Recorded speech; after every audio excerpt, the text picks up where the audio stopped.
Muito boa tarde a todos. Hoje, dia 29 de outubro de 2022, iniciamos mais um estudo da Revista Espírita. Este estudo é promovido pela Sociedade Espírita Obreiros do Senhor, aqui na cidade de Curitiba, Paraná. Demais estudos da casa e também outros estudos já realizados da Revista Espírita podem ser encontrados em nosso site, acessando www.obreirosdosenhor.org.br. Nós estamos no estudo de número 69 da Revista Espírita do ano de 1860. Nós iniciamos o mês de dezembro na semana passada, já fizemos a leitura daquele boletim que Kardec colocava sempre no início de cada mês da revista, que era como se fosse uma ata resumida dos trabalhos realizados, e agora vamos entrar nos temas propriamente ditos do mês de dezembro. E como primeiro tema, Kardec vem trazer o seguinte título: Arte Pagã, Arte Cristã e Arte Espírita. Convido o Pereira a fazer a leitura para nós. Então, boa tarde a todos. Então, como o Lelo disse, estamos dando continuidade aí ao estudo da Revista Espírita do mês de dezembro de 1860, com esse tema, que é a arte pagã, arte cristã e arte espírita. O texto começa assim. Na sessão da Sociedade de 23 de novembro, tendo-se manifestado espontaneamente o espírito Alfred de Musset, ver detalhe adiante, foi dirigida a seguinte pergunta: a pintura, a escultura, a arquitetura e a poesia se inspiraram sucessivamente nas ideias pagãs e cristãs. Podeis dizer-nos se depois da arte pagã e da arte cristã não haveria um dia a arte espírita? E aí o espírito respondeu: fazeis uma pergunta respondida por si mesmo. O verme é verme, torna-se bicho da seda, depois borboleta. Que há de mais etéreo, de mais gracioso do que uma borboleta? Pois bem, a arte pagã é o verme, a arte cristã é o casulo, a arte espírita será a borboleta. Aqui acho que cabe, ressaltar, Pereira, que quando a gente informa que o Espiritismo ela é o futuro, das religiões, nós não estamos nos colocando acima dela, das outras religiões, mas sim que todas as religiões terão que, em algum momento, introduzir essa questão espiritual que nós trabalhamos já muito bem na doutrina, da comunicação dos espíritos, dos diversos mundos habitados, porque senão essas religiões elas vão ficando cada vez mais obsoletas, assim como o paganismo hoje é praticamente obsoleto. Nós vemos que a necessidade de toda a população, não só brasileira, mas do globo, a sua necessidade de ter um algo maior, um Deus, para uns Alá, para outros Buda, para nós Deus, Jesus Cristo, Então, essa questão de ser pagão, ela é uma palavra assim que, a depender do ponto de vista que você olha, ser pagão é qualquer outra religião que não fosse aquela correta na época lá, dos primórdios. Mas eu não entendo como pagão assim uma pessoa dessa forma. Agora, a questão de que essas religiões vão ter que ter um cunho espiritual mais amplo, isso é o que o Espiritismo vem falando já sempre, Então, não entender que, não sei, então o Espiritismo é a borboleta, ele é o melhor que todos. Não, a gente não é o melhor que todos. Aquilo que a gente estuda deverá estar incluso também nas demais religiões. É uma questão que eu acho muito importante. Infelizmente, foi o movimento espírita, principalmente o brasileiro, que deu essa conotação do espiritismo como religião. Kardec fazia questão de dizer que o espiritismo não era uma religião. Em todas as obras dele, em várias passagens, ele dizia isso. Ela é uma filosofia que tem que visa a religião no sentido da religação com Deus, mas não como religião. Então, por isso, quando ele está falando isso, e quando ele fala que as religiões tenderão isso, é claro que as religiões terão que, mais cedo ou mais tarde, algumas já estão indo para esse caminho, aceitar que nós somos seres espirituais, que a vida continua, que existe um mundo espiritual, e aí sim, quando ele fala nesse sentido, que você colocou muito bem, essa religação com Deus, né? As questões éticas, morais. Então, o espiritismo, nesse sentido, ele é a borboleta, né? Mas não a borboleta das religiões. Aí é que tá, porque primeiro Kardec não aceitava, não colocava o espiritismo como uma religião tradicional. Eu acho muito importante deixar claro isso, né? Porque senão vai dizer, mas então o espiritismo é a melhor religião? Não, porque Kardec não dizia que o espiritismo era religião da denominação que nós colocamos, e sim de religação com Deus, de religarmos, né? Então, acho que é bacana a gente colocar isso, porque há muita confusão, e aí, por algumas questões políticas na época, e até, às vezes, por questões econômicas, aí para não colocar o espiritismo no Brasil com uma filosofia, com uma ONG, né, que eles colocavam aí, eles resolveram colocar o título dentro do estatuto da própria FEB, né, Federação Espírita Brasileira, para quê? Para ter benefícios, por exemplo, com religião, ter benefícios fiscais e todas essas coisas. É bom a gente deixar bem claro isso, o interesse. Eu sempre entendi isso e, infelizmente, isso foi dando continuidade, né? Então, vamos dar religião, porque daí nós temos benefício, não precisa pagar isso, não precisa pagar aquilo, pagar não sei o quê. Mas não é isso que Kardec propunha, né? Ele propunha como uma filosofia, né? Filosofia de vida, uma filosofia, né? Então é importante a gente deixar claro isso também, né? Essa aí é uma questão até interessante que você tocou. Eu sou do ramo contábil também, né?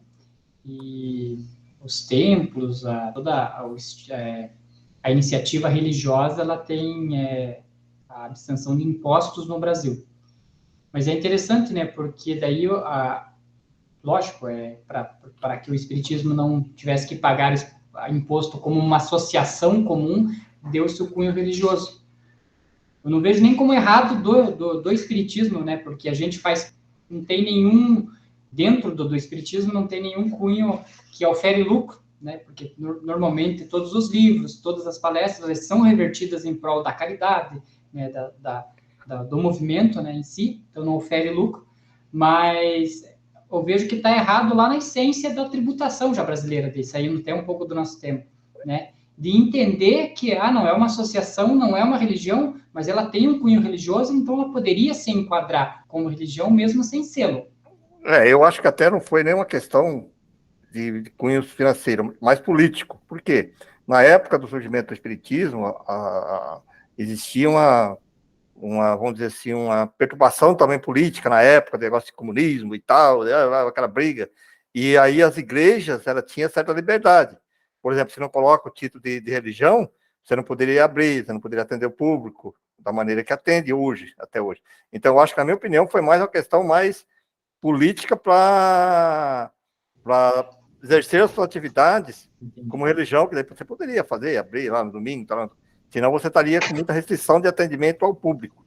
Então, às vezes eu coloquei assim, não é somente, tanto que eu comecei falando, a política e até financeira, tá certo?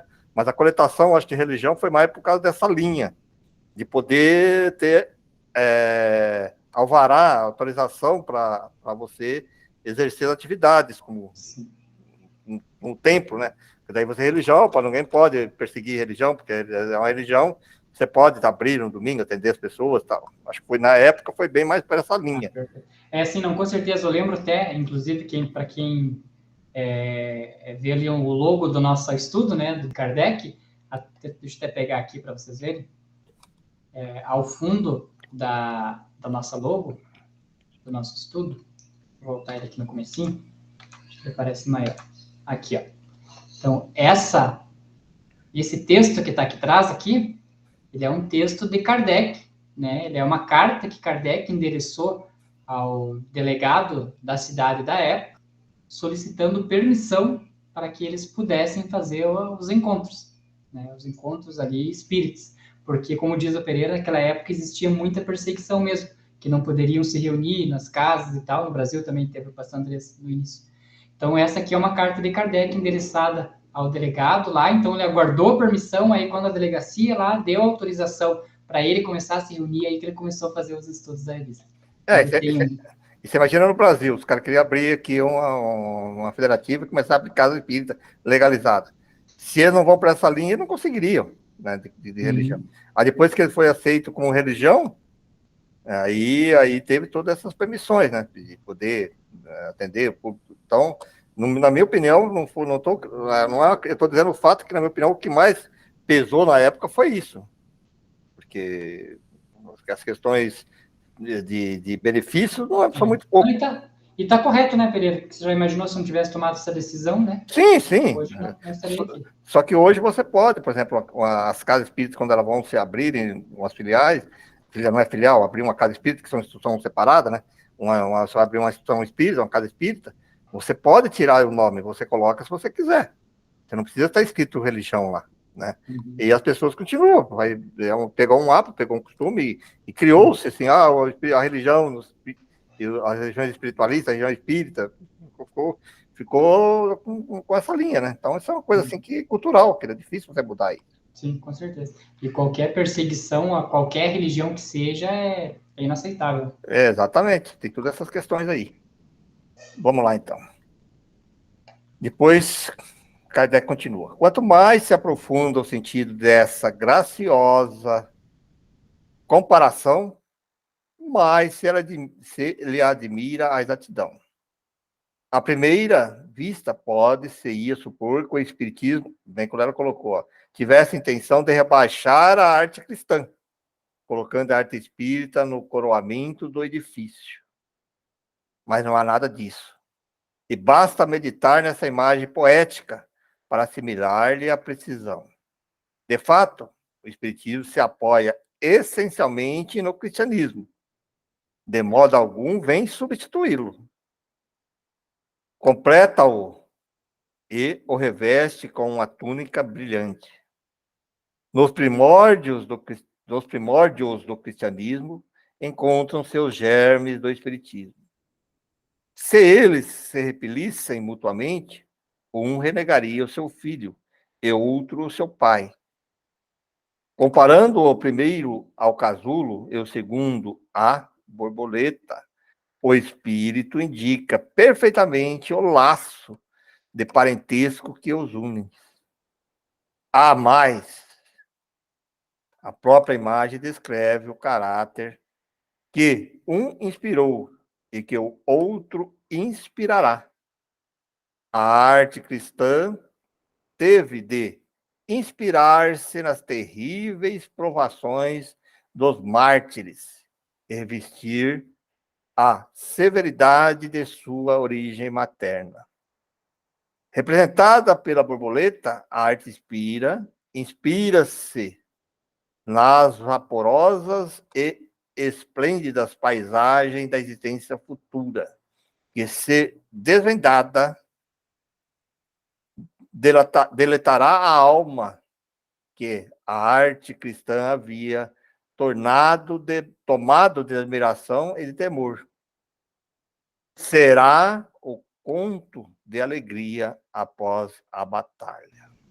É isso mesmo, né, Pereira? Veja que ele traz aqui, então, né, que a arte espírita, e a arte, vamos encarar a arte no todo, né, porque não arte no sentido de, só a poesia, a arquitetura, que nem ele listou, mas a arte do todo, desde um trabalho que você faz ali com as crianças ou com os mais necessitados, é uma arte de desprendimento, tudo isso. E o que ele traz? Ela inspirar-se-á nas vaporosas e esplêndidas paisagens da existência futura. E essa é a palavra-chave desse parágrafo, né? Da existência futura. Por quê? Porque na maioria das religiões existe esta existência, e a próxima ou é céu ou é inferno, né? Então não tem uma existência futura. E aí ele conclui que se desvenda e deleitará a alma que a arte cristã havia tomado de admiração. Por que tomado de admiração? Porque no cristianismo, lá do início, na essência do cristianismo, eles tratavam a reencarnação como uma coisa muito comum. No Antigo Testamento, trata-se a reencarnação como uma coisa muito comum.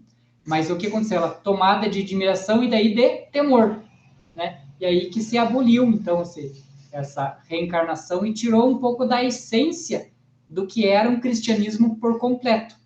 Ficando, então, um cristianismo sem uma parte que explica muitas coisas e o espiritismo como um adendo que vem ali complementar, né? Deixar mais perfeita a explicação. Acredito que é essa a explicação desse parágrafo, né, Pereira? Perfeito. Até se você analisar a arte da igreja, vamos dizer, da igreja católica agora, se você pega todos esses escultores antigos, é de muito sofrimento, né? Eles criam as imagens de Jesus na cruz, aquele sangue, daquela coisa assim. O aleijadinho, né, que tem, né, aquelas esculturas. De medo, né, de temor, que eles queriam ir colocando, né? Então, eles criaram muito isso, de mártires, porque isso? Então, é uma arte muito pesada, né? E já o espiritismo não aceita isso, já coloca uma questão que ele falou do futuro, né? Do que será no futuro, né? Mostrando já uma questão mais, vamos dizer assim, mais realista, né? Então, aí é que está a diferença mesmo, porque a arte sacra, que se fala aí, ela é muito negativa, muito pesada, né? Muito sofrimento, né? Bem complicadinho, bem complicado essas questões. E é o tipo de situação que, ao invés de você ficar com medo do teu futuro, né, das suas reencarnações futuras, ele te dá um alento, né? Exato. Porque, se agora está difícil, eu posso fazer diferente e mudar um pouco meu futuro. Eu posso reencontrar com as pessoas que eu perdi. Eu posso ter novas oportunidades para ainda reparar e ser melhor. Eu acho que o maior dos alentos que a reencarnação traz é a questão de que ninguém vai ao Pai senão por mim, disse Jesus Cristo. Poxa, quem que consegue ser igual a Jesus Cristo? Não tem, né? Então, agora, se nos derem a oportunidade de sucessivas reencarnações, sucessivos desprendimentos, sucessivas melhorias, tanto espiritual quanto da questão material, deixando de lado, aí sim eu consigo vislumbrar que eu posso chegar ao nível de Jesus Cristo. Agora, numa única vida é inconcebível, né? Só que ali, muitas pessoas confundem isso, acham que ninguém vem ao Pai a mim, é como se fosse pedindo uma intercessão de Jesus, né? E é um erro, quando ele fala isso, ele quer dizer, se não for por mim, mas aplicando, exercitando de acordo com o evangelho que ele ensina. Você está entendendo o raciocínio? Porque senão a pessoa pensa que, não, que então é Jesus que vai... Jesus... Um dia uma pessoa, houve um comentário que estava falando com a pessoa, mas vamos pedir que Jesus vai salvar. Pô, primeiro que não é o Jesus que salva. Você agir... O pior de tudo, Pereira, não é nem o Jesus vai salvar, é Jesus pagou os nossos pecados. Por aí o caminho. Eu falo agora, se você quer realmente evoluir, né, o termo que a gente usa, você haja e pratica os ensinamentos de Jesus. Aí vai ao Pai se não for por mim. Por mim, de acordo com os ensinamentos dele. Né? Eu até... Olá, boa tarde a todos. Boa tarde. Eu até acho assim que algumas linhas religiosas realmente quem estuda, né, digamos, os padres, os mais estudiosos, sabem que existe isso, mas no dia a dia não é passado dessa forma, né, as pessoas não são convidadas a estudar, né, então fica achando, bom, se Jesus salvou, então eu tô salvo já, né, não tem, o que preciso fazer mais? E fica um contrassenso, porque mesmo você estudando, você vai ver, eles continuam com a narrativa de que Jesus salva, mas nós temos que fazer o que Jesus mandou. Então Jesus, como assim salvou? Não salvou, né? Então, eu não entendo essa coisa de salvar, né? Até hoje eu não entendi, assim, essa questão.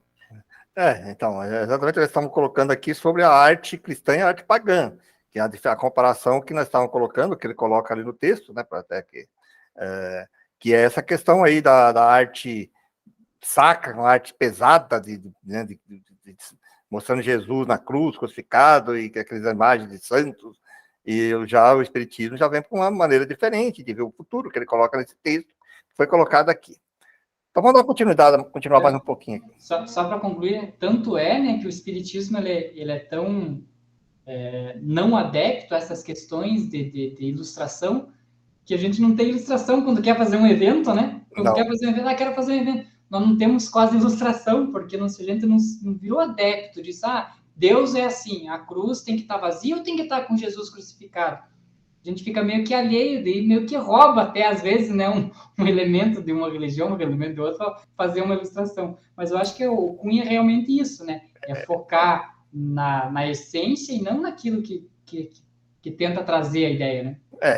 Tanto é verdade que quando nós colocamos a imagem de Jesus, para nós colocarmos alguma coisa ligada ao Evangelho, coisa assim, nós colocamos a imagem de um Jesus alegre, de um Jesus de luz, iluminado, tudo, né?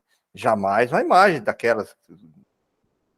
Jesus vivo, né? Que Jesus vivo, ensinou, quando ele nos ensinou, estava vivo e continua vivo até hoje, né? Como espírito que é. E mesmo outras religiões entendem isso, que ele continua vivo, mas só que é uma questão assim meio de uma forma de masoquismo, né? Eu acho ficar assim cultuando só a questão da morte. Eles vêm de uma forma simbólica, né? Nós já deixamos essa questão do simbolismo de lado e vamos na essência, né? Vamos no que importa, que são os ensinamentos mesmo, né? Como o Lelo disse, vocês só chega a Deus através de mim, né? Quer dizer, como a Pereira explicou, de acordo com os ensinamentos, né? Tem que seguir ele como modelo, né? O guia, né? E o resto não importa se ele morreu assim ou assado. Agora, é que na época, se você for ver na Bíblia, havia até porque havia necessidade de convencer aquelas pessoas de que Jesus era o Messias, então ele citava as coisas do Velho Testamento e tal, e aí as pessoas se apegaram demais a isso, né?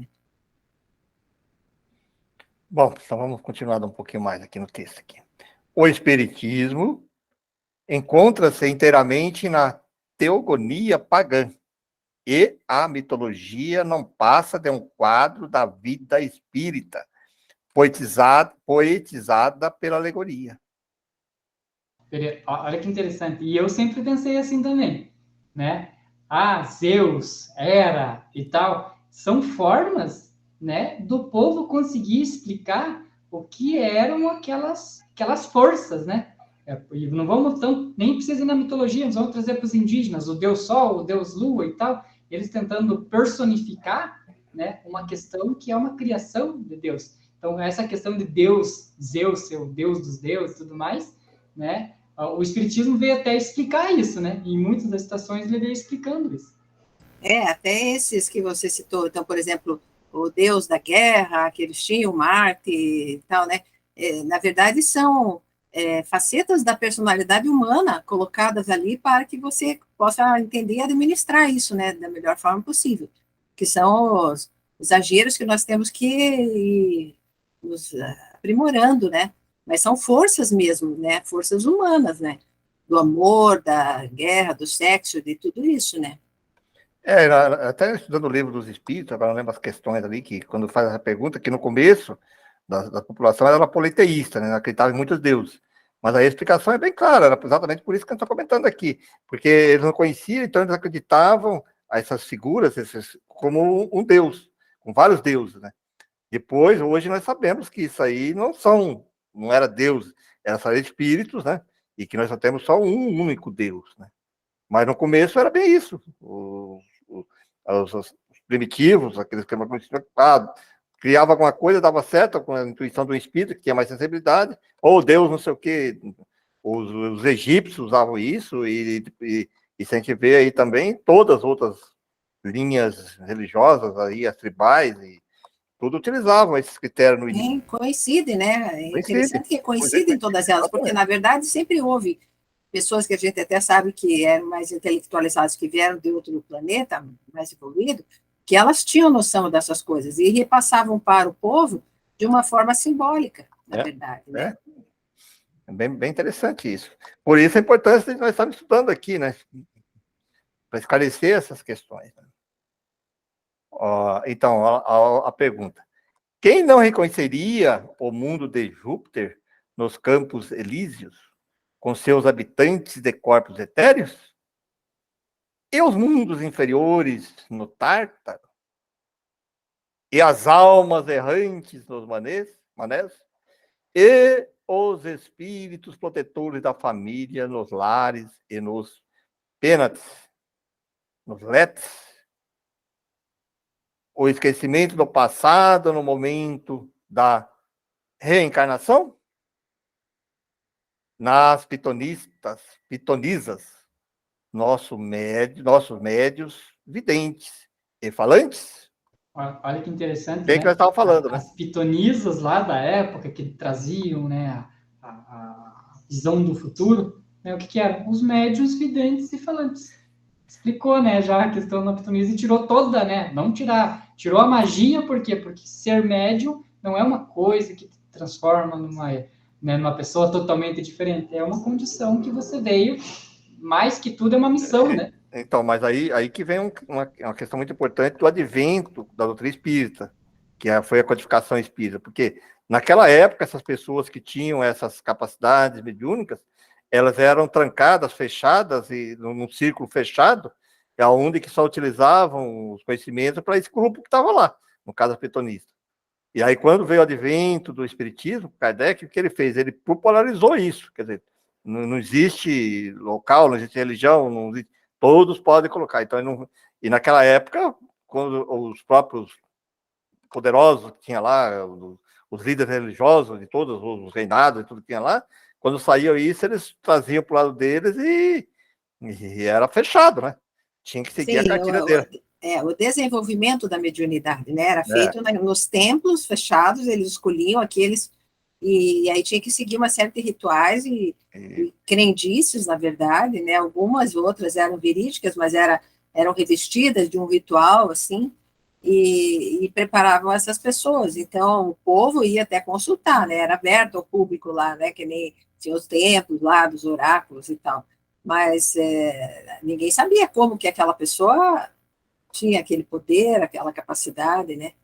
Era tudo fechado mesmo. E até o próprio advento do catolicismo, da Igreja Católica, quando saiu as caças às bruxas lá que pegavam e matavam todo mundo que tinha mediunidade. Era mais ou menos isso, porque foi um pouco antes, quando o Kardec chegou, quando o advento do espiritismo já estava no fim já o nome agora. Inquisição. A Inquisição, mas era assim, a pessoa desenvolvia o céu da mediunidade, começava a falar alguma coisa diferente e tal, que contradizia, banha para fogueira, queimavam, né? Mas nós sabemos relatos aí que dentro do próprio Vaticano, a própria Igreja Católica, eles sempre, dos próprios conventos, eles sempre estudavam a mediunidade e utilizavam isso fechado, de uma forma bem fechada, né? E aí podia. Mas quando o negócio saía para fora eles agiam com violência mesmo, né? Isolavam tudo, né? Então a gente sabe no que deu isso. E essa foi, eu acho, o grande legado do espiritismo que veio dessa filosofia, foi abrir isso, né? Olha, todos podem estudar, desde que vocês estudem, é aberto a todos, independente de religião, credo, cor, idade, né? Então esse aí é o advento do espiritismo que veio trazer, né? Bem interessante isso. E se pararmos para pensar, né, o evangélico ele tem muito dessa questão já de espiritual, lógico, não de comunicação com os espíritos, mas essa questão espiritual, da cura, até do passe magnético, que às vezes aplicam de uma forma ali que é mais maléfico do que benéfico, né? Porque vai lá e mas eles têm essa questão da mediunidade também, porque eles têm uma intuição, assim, fazem umas orações até que a gente vê que são muito intuídas, né? Tem muita coisa, assim. Alguns até têm um tipo de uma previsão, né? Premonições e tal, né? Até as curas, né? Eles atuam com magnetismo, atuam também com alguns, a gente sabe que são verdadeiros médios, alguns dos pastores. Só que daí também, eles fazem muito fechado para eles, né? Entendeu? É isso que eu queria trazer esse paralelo, porque na questão evangélica, eles já têm isso desde sempre, né? Desde quando surgiu lá, que eu conheço, pelo menos do pouco conheço dos evangélicos, sempre teve. E no catolicismo ele foi um tempo abolido totalmente, que não se tratava nada disso, e aí lá na década de 90 que surgiu um movimento dentro do católico, chamado Renovação Carismática, que eles voltaram com essa questão, que hoje eles chamam de servo e tal. Mas é só uma linha, não são todos que seguem isso. E a igreja mais ortodoxa do catolicismo não segue. Mas para a gente ver que aquilo que foi falado lá no passado, que é que o espiritismo não é o futuro das religiões, né? Mas que ele vai estar dentro de todas as religiões. A gente vê que já existem esses cenários, esses lampejos. Por quê? Porque hoje você ter uma revelação, como acontece, e você dizer que ela é de Deus, é um passo para você entender que Deus não vai ficar revelando ali o tempo todo, que aquilo ali é de um espírito puro, um espírito elevado, que não necessariamente é Deus, mas que também não diminui nada o poder, né, da qualificação devolutiva do espírito. Então já existem esses lampejos nas outras religiões, né? Então, como a gente sempre comenta aqui, que o espiritismo ele surgiu com aquela ideia de que se a ciência provasse que o espiritismo estava errado, ele se adequaria à ciência, mas cada vez mais nós vemos que o espiritismo está certo e as coisas que foram narradas no ano passado estão acontecendo. Lelo, até a tua colocação aí é perfeita, e eu acho que, na minha opinião também, se a gente formos levar na consideração a justiça divina, tem que ser assim, né? Que senão ia deixar só para um grupo, para uma linha, só para os espíritos, os conhecimentos, tudo. Então, ela é em todas as linhas, né? Em todas as religiões, em todos os credos, seja elas também do Oriente lá, do hinduísmo, está ali, existe.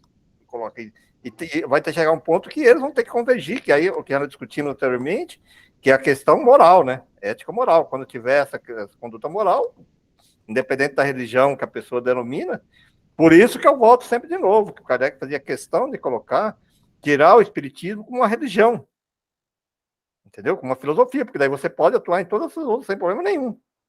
O conceito espírita, né? O conceito nosso que estamos discutindo aqui da reencarnação, da justiça divina e todas essas... Sim, que são conhecimentos, Conhecimentos, né? Exatamente. Então, aí é que está a grandiosidade, né? Se a gente entender isso que nós estamos falando aqui, é bem isso mesmo, vai ter que ser assim. Ela vai ter que ser colocado para todos. Não tem como. Então, só queria comentar que a frase que o Lelo disse, se eu não me engano, foi uma pergunta que foi feita por Leon Denis, né? E aí perguntaram, o espiritismo é o futuro, é a religião do futuro? Aí ele falou, não, é o futuro das religiões. Né? Aí deixa bem claro que não é uma religião, né? E o quanto de conhecimento contido numa única frase, né? Esse que é o interessante. Então vamos continuar mais um pouquinho. Esse tema é muito interessante porque ele vai desvendando, né, questões que são muito difíceis às vezes de explicar, e eu já trouxe isso aqui no estudo, que quando eu converso, por exemplo, com um católico ou com um evangélico, para explicar o espiritismo, eu gosto de fazer esse paralelo com aquelas pessoas que existem na religião deles, né? Sabe, o médium nosso é o servo da tua igreja, é o obreiro, é o diácono da tua religião evangélica. E assim a gente vai fazendo um paralelo, a pessoa vai entendendo que nós, por ter o cunho cristão também, então não estamos muito diferentes deles, né? É interessante que se tira o véu ali do preconceito da pessoa. Aí continua perguntando, a resposta é com perguntas, né? Nos oráculos, as comunicações com os seres do além-túmulo, a arte necessariamente teve de inspirar-se nesta fonte tão fecunda para a imaginação.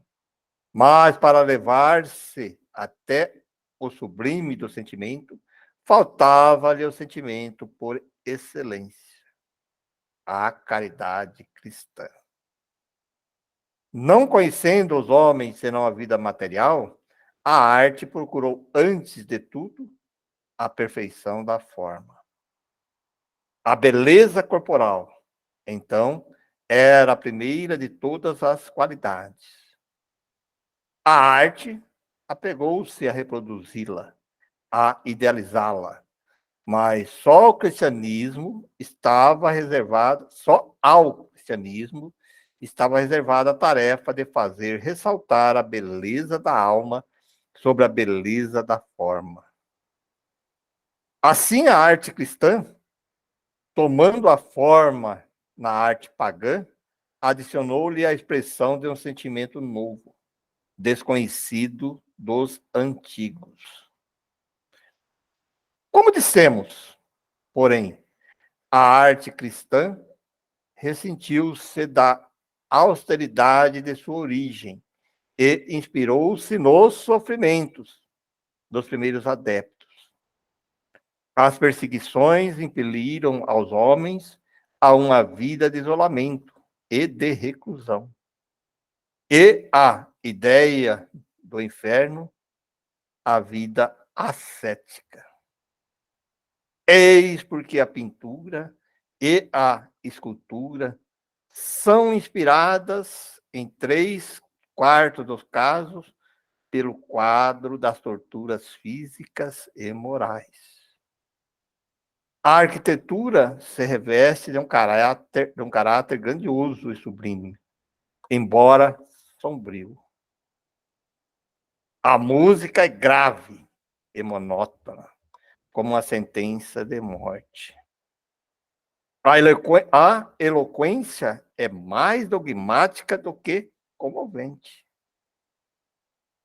A própria beatitude é marcada pelo tédio, pela ociosidade, pela satisfação toda pessoal. Aliás, encontra-se tão longe de nós, colocada tão alto, que nos parece quase inacessível. Daí porque nos toca pouco quando vemos reproduzida na tela ou no mármore. O Espiritismo nos mostra o futuro sobre uma luz mais ao nosso alcance. A felicidade está mais perto de nós, ao nosso lado, nos próprios seres que nos cercam, com os quais podemos entrar em comunicação. A morada dos eleitos não é mais isolada. Há solidariedade incessante entre o céu e a terra. A beatitude já não é uma contemplação perpétua, que não passaria de eterna e inútil ociosidade, mas sim uma constante atividade para o bem, sob o próprio olhar de Deus. Não está na quietude de uma contemplação pessoal, mas no amor mútuo de todas as criaturas chegadas à perfeição. Aqui é uma crítica, né? Porque existem linhas, né, de religiões que eles ficam enclausurados, eremitas, né? E acho que é Paulo, né, que dizia que a fé sem a obra é morta.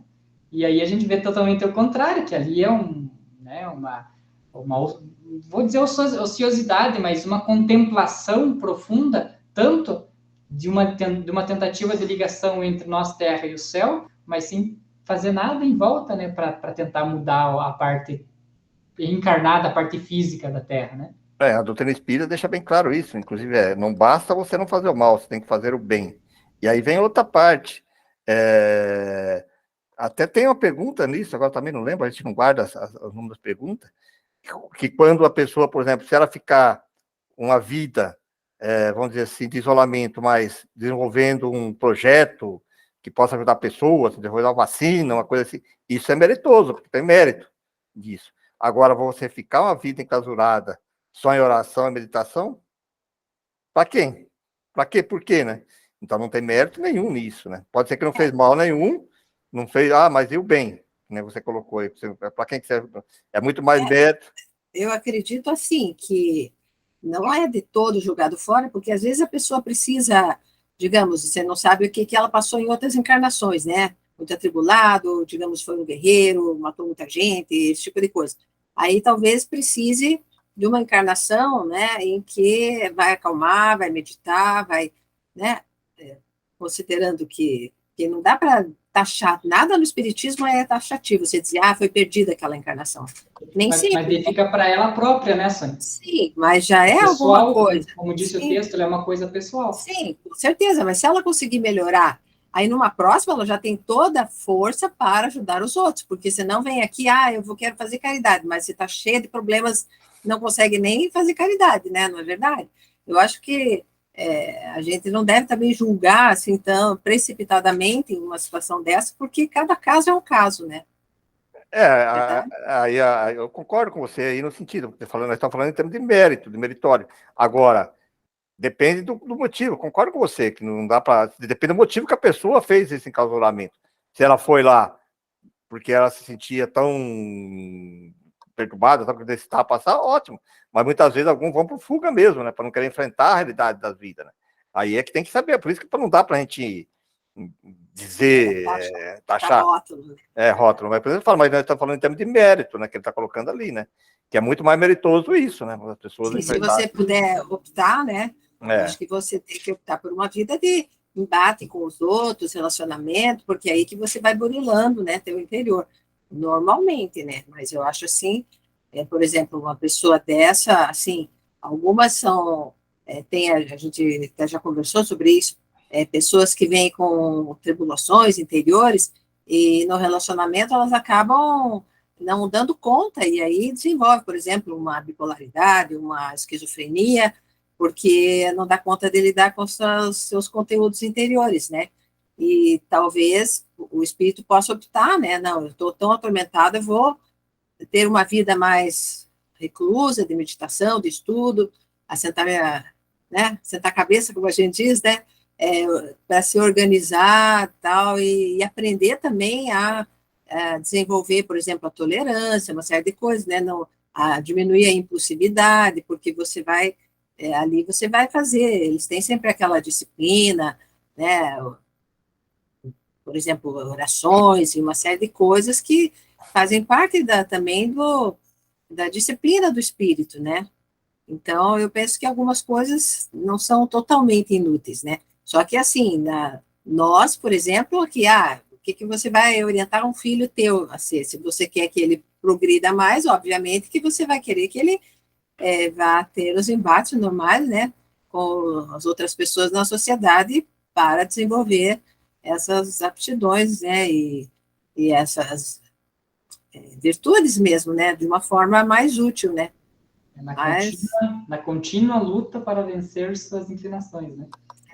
Suas más inclinações, é verdade. Então, vamos lá. O mal já não é relegado para as fornalhas ardentes. O inferno se acha no próprio coração do culpado, que em si mesmo encontra o seu próprio castigo. Isso é bem interessante mesmo. Mas Deus, em sua infinita bondade, ao deixar-lhe o caminho do arrependimento, deixa-lhe ao mesmo tempo a esperança, essa sublime consolação do infeliz. Já não tem mais o inferno, né? Porque isso para mim é terrível, né? Você agora vai para o inferno, pronto, já condenou. Você fala isso para um bandido, para o cara que fez uns crimes, aí fala, para que agora eu vou mudar, né? Já que eu estou para o inferno mesmo, já fui condenado, é verdade. E essas questões, eu estava ouvindo outro dia uma palestra de um padre, né? E ele comentando essa questão do purgatório. Então, que só pessoas assim muito especiais é que não vão para o purgatório, os outros todos vão. Então, eu vejo como essa questão do umbral, nós herdamos deles, né? Não, todo mundo vai para o umbral. E de lá é que você vai para uma colônia. Então, é mesmo raciocínio. Não, tua alma já foi perdoada, já está salva, mas você tem que ir para o purgatório. Então, fica uma coisa meio um contrassenso, né? É que a necessidade, né? Eu acho que o ser humano ele é meio que de exatas, né? Porque ele tem a necessidade de ter um começo, meio e um fim. Então, ele quer saber onde que termina o inferno, onde que começa o céu, né? Nossa, mas então quer dizer que se eu estiver ali enxergando a porta, não consigo? Não consegue, porque ali é o limite. Não, então vamos criar um negócio ali no meio, que é o umbral, que é o purgatório, que ele é mais leve. Porque dá uma chance, né? Porque se você for para o inferno, não tem mais, já foi, acabou. Eu acho que é mais incentivo, né? Mais incentivo, o cara fala, você ainda tem chance, você ainda tem, né? Você ainda tem jeito. Você vai passar por um umbral, vai sofrer, mas ainda você pode, se você se comportar, que nem fala o castigo para a criança, se você se comportar bem certinho, você vai ganhar o prêmio lá do presente no final do ano. É mais ou menos essa linha, né? Infelizmente, nós somos criados assim, principalmente nós aqui do Ocidente, nós somos criados nesse sistema de religião católica, nós estamos fazendo isso aí milhares e milhares de quantas reencarnações não tem vindo. Né? E já o pessoal do Oriente pensa diferente. Você pega a linha deles, já não pensa muito nisso. Né? Então, é a questão de cultural que a gente vai trazendo, né? Então é difícil mesmo de mudar isso. Que fecundas fontes de inspiração para a arte. Olha aí, ó. Quantas obras-primas essas ideias novas podem criar para a reprodução de cenas tão variadas e, ao mesmo tempo, tão suaves e tão pungentes da vida espírita. Que assuntos, ao mesmo tempo, poéticos e palpitantes de interesse, né, nesse incessante comércio dos mortais com os seres de além-túmulo, na presença, junto a nós, dos seres que nos são caros. Já não será a representação dos despojos frios e inanimados, mas a mãe tendo ao seu lado a filha querida, em sua forma etérea e radiosa de felicidade. Um filho ouvindo atentamente os conselhos do pai, que vela por ele. O ser pelo qual se ora, que vem testemunhar o seu reconhecimento. É numa outra ordem de ideias. O espírito do mal insuflando o veneno das paixões, o malvado fugindo da visão de sua vítima, que perdoa, e o isolamento do perverso em meio à multidão que o repele, a perturbação do espírito no momento de despertar, sua surpresa, a visão de seu corpo, da qual se surpreende por estar separado, o espírito do defunto em meio aos seus ávidos herdeiros e amigos hipócritas. E tantos outros assuntos, tantos mais capazes de impressionar, quanto mais de perto tocarem a vida real. Quer o artista elevar-se acima da esfera terrestre, encontrará temas não menos atraentes nesses mundos felizes que os espíritos gostam de descrever, verdadeiros édens, de onde o mal foi banido. E nesses mundos ínfimos, verdadeiros infernos, onde reinam soberanas todas as paixões. Sim, vimos, o Espiritismo abre para a arte um campo novo, imenso, ainda não explorado. Quando o artista trabalhar com convicção, como fizeram os artistas cristãos, aurirá nessa fonte os mais sublimes inspirações. Aqui eu estava lendo isso aqui, a gente percebe claramente que ele está falando aí, essa própria literatura espírita, né? Que é uma questão de arte.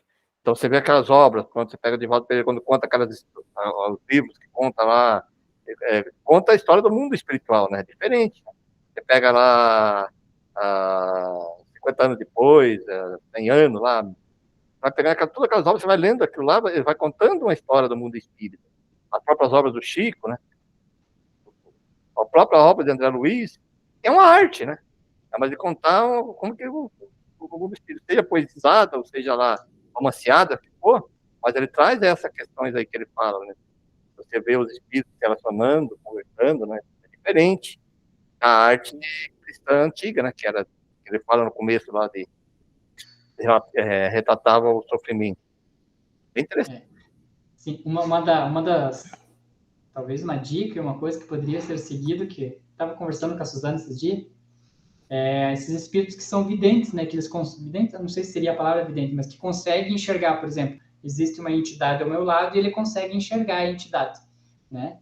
E aí ele que faz o desenho dessa entidade. Existem alguns médios que fazem isso, né? Talvez fosse até um curso interessante, né? Ah, não, qual que é a tua... Você é um médium que eu não consigo enxergar ali o espírito que está ao lado. Então, vamos também instruir você para que você consiga desenhar e trazer essa arte espírita, né? Trazer a arte... Ah, não, nós fizemos um desdobramento e fomos em tal lugar. Conseguir trazer esse desenho para a gente. Imagina que lindo que seria você conseguir ter aquilo de forma palpável, né? Porque para nós, eu, a Sônia Pereira, que não temos essa faculdade, a gente fica muito nos detalhes do que o médium nos conta. Imagina a gente conseguir ver mesmo, seria muito interessante. Né? Mas a gente vê aí nas obras, nas literaturas e algumas imagens aí que eles desenham, né? Eles veem o espírito lá do lado do pai, da mãe, eles fazem um desenho aí, alguns lugares que ele está falando de arte, a gente já percebe isso, é isso que ele está dizendo, né? Que vê a pessoa quando está orando, mostra a imagem do espírito ao lado, né? Bem interessante.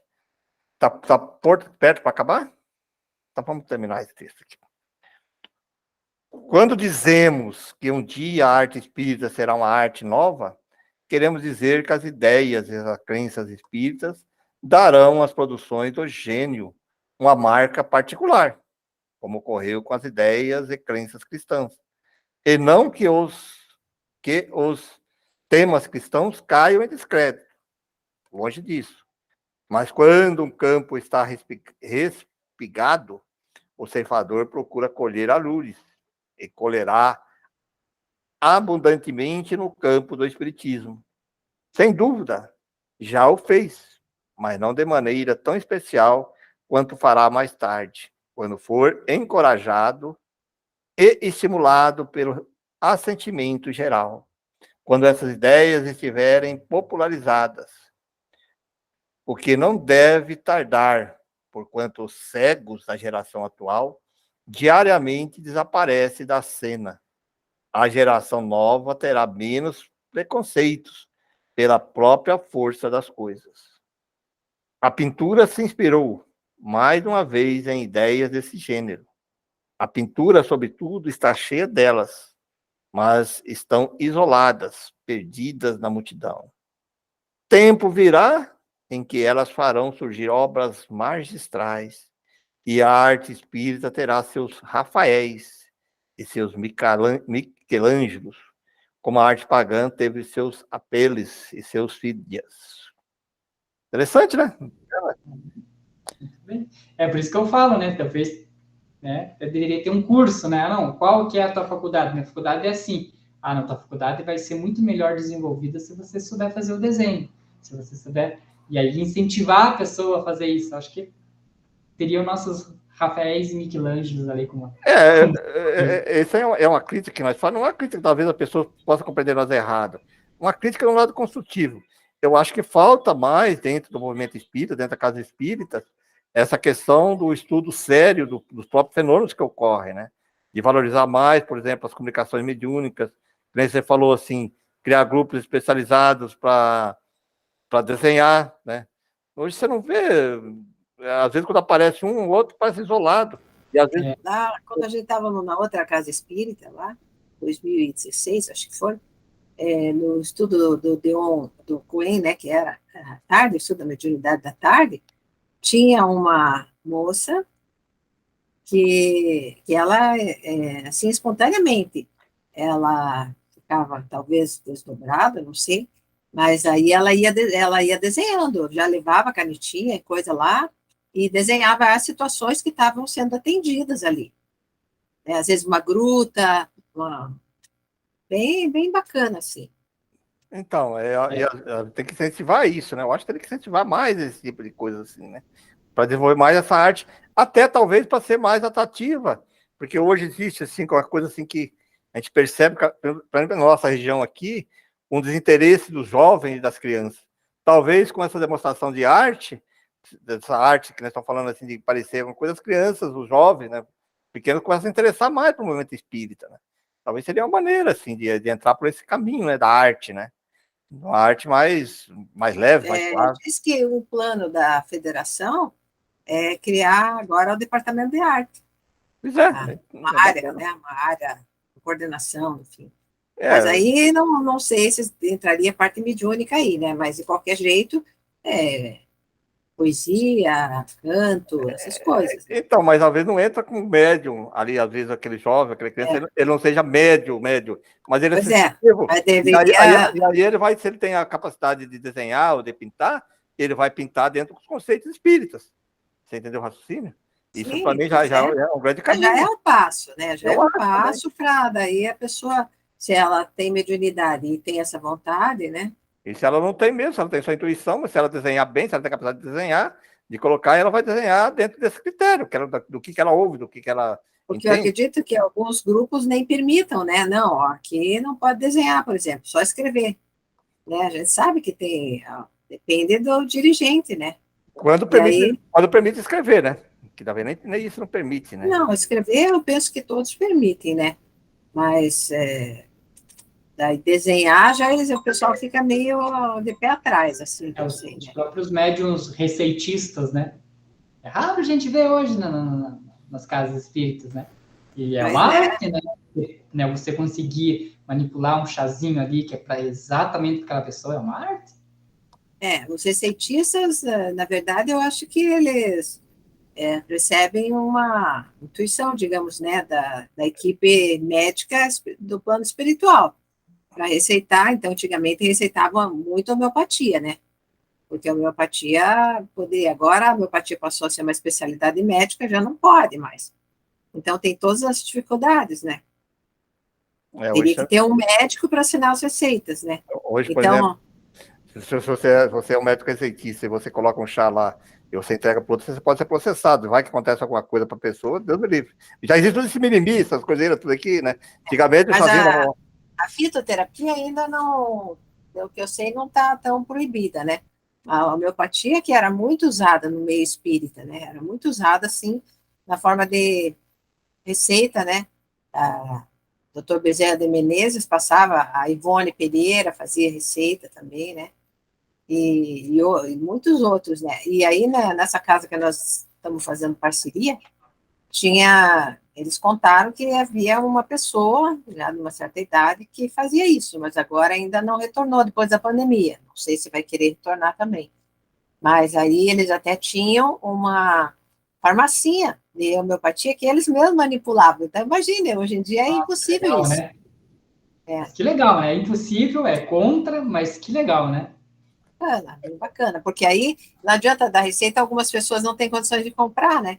Então, eles já manipulavam a medicação. E hoje em dia, meu Deus, isso aí é impossível. Eu acho que isso aí pode ser ligado, tem que ser ligado assim, juntar com os profissionais da área de saúde, médicos. Sim, né? pois aí ele faz lá, passa para o médico avalia e tal. Então, mas foi até, não precisa nem avaliar, eu acho, né? Não, avalia Porque como você assim? vê, eu digo o quê? Eu acho que Ele avalia, ele firma ali dizendo que tudo bem, né? ele vai assinar e pôr o carimbo, né? Então, até eu me dispus a fazer isso lá, né? Mas até agora, não, acho que a pessoa não quer voltar. Não querendo entrar em polêmica, mas numa época que nem os médicos podem receitar os medicamentos, aí fica difícil também, né? Deu, Pereira? Meu Deus, chega. Chega.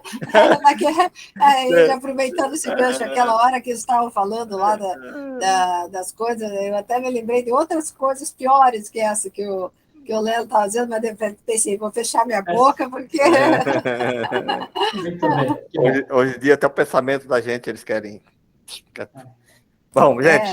A questão da reencarnação, que o Léo estava falando bem quando eu entrei, né? Da reencarnação, eu pensei, nossa, esses espíritos que agora estão aí, né, mandando e oprimindo os outros, quem será que foi, né, esse espírito para estar nessa condição assim, né? Pois é. Bom, pessoal, deixando aí essas partes que a gente coloca, assim, que são conceitos nossos que nós temos, né? Vamos aproveitar esses instantes finais aqui agora para elevarmos o nosso pensamento e entrarmos numa sintonia divina de amor, paz, prosperidade, saúde e principalmente gratidão a Deus.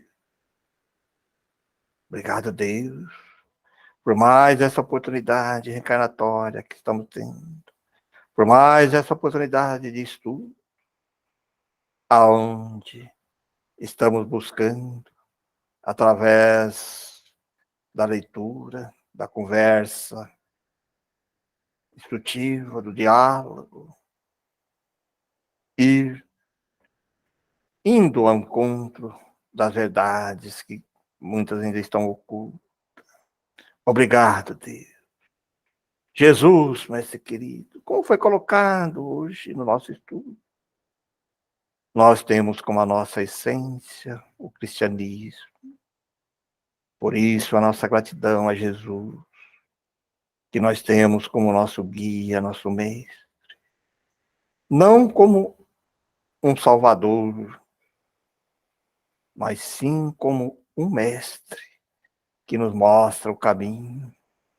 E nós temos essa consciência quando compreendemos toda a sua grandeza do seu evangelho e praticarmos em nossos relacionamentos, em nossa vida, aí encontraremos o que nós chamamos de salvação ou a nossa evolução espiritual.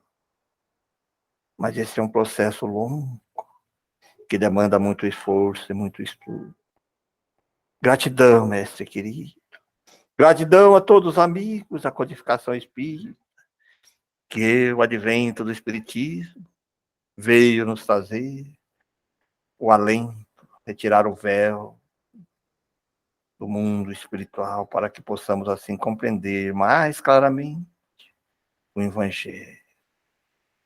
Queridos amigos espirituais, que nos acompanham, nos incluindo, nós agradecemos. E assim, vamos encerrando esse estudo de hoje, com muita gratidão e amor. Que assim seja.